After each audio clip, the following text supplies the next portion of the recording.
Selamat pagi anak-anak, kita lanjutkan pembelajaran hari ini dengan Google Classroom. Pak Guru akan menyampaikan materi yang pertama. Mohon disimak dengan baik-baik. Materi sifat tokoh dalam cerita. Tokoh.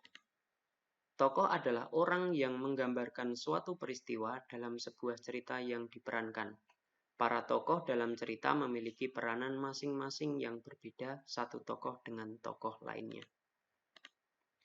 Pada dasarnya, tokoh dibedakan menjadi dua, yaitu satu tokoh utama, dua tokoh tambahan atau pembantu. Tokoh utama adalah tokoh yang memiliki peranan penting dalam suatu cerita. Tokoh utama paling banyak diceritakan baik sebagai pelaku kejadian maupun yang dikenai. Tokoh tambahan atau tokoh pembantu adalah tokoh yang memiliki peranan tidak penting.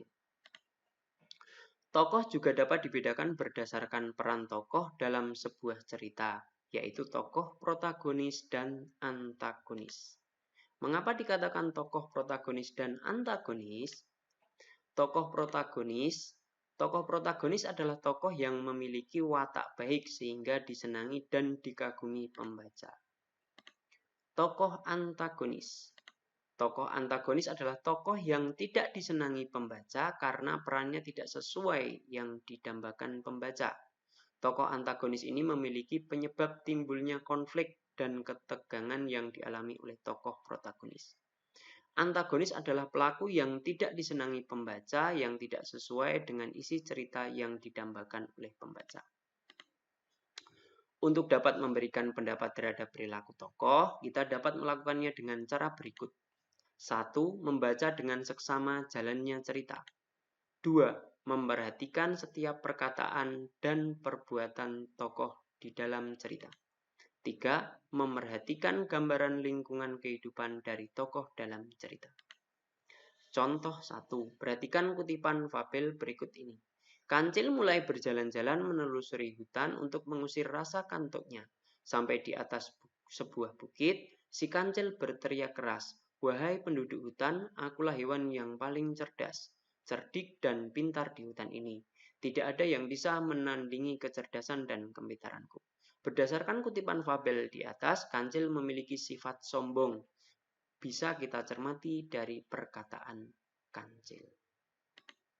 Contoh 2, perhatikan kutipan fabel berikut ini. Pada suatu saat, tiba-tiba singa terjebak dalam jerat pemburu. Dia berjuang mati-matian untuk membebaskan diri. Namun semua usahanya tidak menunjukkan hasil. Dia hanya menemukan dirinya bahkan lebih terjerat kuat dalam jaring tali pemburu. Si tikus pun mendengarnya. Penguasa hutan dalam kesulitan, pikir tikus.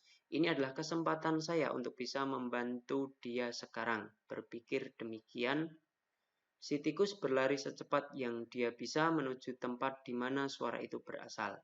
Segera ia menemukan singa terperangkap dalam jerat pemburu. Jangan bergerak yang mulia, saya akan memotong tali Anda dan Anda akan segera bebas, cicit si tikus. Tanpa membuang waktu, dia mulai menggigit tali dengan gigi kecilnya yang tajam. Segera singa itu terbebas. Berdasarkan cerita di atas, tikus memiliki sifat baik yaitu suka tolong menolong. Itu dapat dicermati dari perlakuan tikus dalam cerita. Selesai. Demikian materi yang pertama. Mari kita lanjutkan kegiatan belajar ini untuk masuk ke forum diskusi pada Google Classroom. Silakan melanjutkan aktivitas selanjutnya.